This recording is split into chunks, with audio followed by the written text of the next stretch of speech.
Halo, selamat siang sahabat lintas Danau Toba. Saat ini kita berada di Jalan Asahan, Kota Pematang Siantar, di mana kita lihat satu universitas yang cukup terkenal di Pematang Siantar. Namanya Universitas HKBP Nomensen. Ya, sudah ribuan bahkan puluhan ribu alumni yang lulus dari Universitas HKBP Nomensen ini.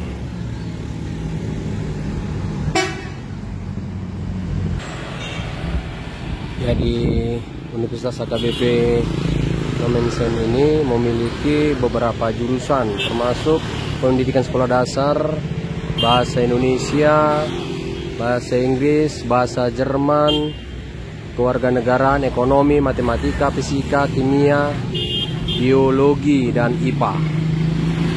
Ya, masih ada gelombang kedua pada Mei sampai Juli, gelombang ketiga Juli sampai Agustus, dan gelombang keempat 23 Agustus sampai 19 September 2024. Ya, selamat untuk Universitas HKBP Nomensen Pematang Siantar.